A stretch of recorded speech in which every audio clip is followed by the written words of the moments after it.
ಇನ್ನು ಪರಪ್ಪನ ಅಗ್ರಹಾರ ಜೈಲಿನಲ್ಲಿ ಆರೋಪಿ ದರ್ಶನ್ಗೆ ರಾಜಾತಿಥ್ಯವನ್ನು ಕೊಟ್ಟಂತಹ ಪ್ರಕರಣಕ್ಕೆ ಸಂಬಂಧಪಟ್ಟಂತೆ ನಟ ದರ್ಶನ್ ವಿರುದ್ಧ ಈಗ ಮತ್ತೊಂದು ದೂರು ದಾಖಲಾಗಿದೆ.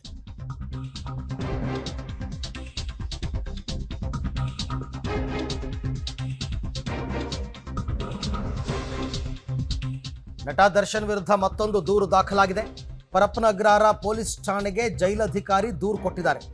ರೌಡಿ ಶೀಟರ್ ಬೇಕರಿ ರಘು ಜೊತೆ ಬೆಡ್ ಮೇಲೆ ಕುಳಿತಿದ್ದಂತಹ ದರ್ಶನ್, ಅದೊಂದು ವೈರಲ್ ಆಗಿತ್ತಲ್ಲ ಫೋಟೋ ಈಗ ಸಾಕಷ್ಟು. ಸೊ ಹಾಗಾಗಿ ವೈರಲ್ ಆಗಿದ್ದ ಬೆಡ್ ಮೇಲೆ ಕುಳಿತಿದ್ದ ದರ್ಶನ್ ಫೋಟೋ ವಿಚಾರಕ್ಕೆ ಸಂಬಂಧಪಟ್ಟಂತೆ ದರ್ಶನ್ ವಿರುದ್ಧ ಈಗಾಗಲೇ FIR ದಾಖಲಾಗಿದೆ. ಅದೇ FIRನಲ್ಲಿ ಈ ದೂರನ್ನು ಸೇರಿಸಿಕೊಂಡು ತನಿಖೆಯನ್ನು ಮಾಡ್ತಾರೆ. ಜೊತೆಗೆ ಬಳ್ಳಾರಿಗೆ ತೆರಳಿ ಮಾಹಿತಿಯನ್ನು ಸಂಗ್ರಹಿಸ್ತಾರೆ, ವಿಚಾರಣೆ ಮಾಡ್ತಾರೆ ದರ್ಶನ್ ಅವರದ್ದು. ಅಂದರೆ ಆ ಬೆಡ್ ಮೇಲೆ ಆ ಬೆಡ್ ಕೊಟ್ಟಿದ್ಯಾರು, ಆ ವ್ಯಕ್ತಿ ಅಲ್ಲಿಗೆ ಬಂದದ್ದು ಹೇಗೆ, ಒಂದೇ ಸೆಲ್ನಲ್ಲಿ ಇಬ್ಬಿಬ್ಬರು ಕೂತಿದ್ದು ಹೇಗೆ, ಮೊಬೈಲ್ ಕೊಟ್ಟಿದ್ಯಾರು, ಇದೆಲ್ಲ ತನಿಖೆ ಆಗಬೇಕು. ಸೊ ಹಾಗಾಗಿ ಒಂದೊಂದು ಫೋಟೋ ವೈರಲ್ ಆಗ್ತಾ ಇದ್ದ ಹಾಗೇ ಒಂದೊಂದು ದೂರು ದಾಖಲಾಗ್ತಾ ಇದೆ. ಆ ವಿಚಾರಕ್ಕೆ ಸಂಬಂಧಪಟ್ಟಂತೆ ಈಗ ಪರಪ್ಪನ ಅಗ್ರಹಾರ ಪೊಲೀಸ್ ಸ್ಟೇಷನ್ನಲ್ಲಿ ಕಂಪ್ಲೇಂಟ್ ಲಾಡ್ಜ್ ಆಗಿದೆ. ಯಾವಾಗಲಾದರೂ ಒಂದು ಸರ್ತಿ ಅವರು ಕೂಡ ಬಳ್ಳಾರಿ ಹೋಗಿ ದರ್ಶನ್ ಅವ್ರನ್ನ ವಿಚಾರಣೆ ಮಾಡಿ ಬರ್ತಾರೆ ಆ ಪ್ರಕರಣದಲ್ಲಿ.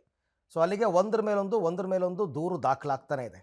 ದರ್ಶನ್ನಲ್ಲಿ ಕೂತ್ಕೊಂಡು ಸಿಗರೇಟ್ ಸೇದಿದ್ದಕ್ಕೆ ಒಂದು ಕಂಪ್ಲೇಂಟ್ ಆಗಿದೆ, ವಿಡಿಯೋ ಕಾಲ್ ಮಾಡಿದ್ರಲ್ಲ ಅದಕ್ಕೊಂದು ಕಂಪ್ಲೇಂಟ್ ಆಗಿದೆ, FIR ಆಗಿದೆ.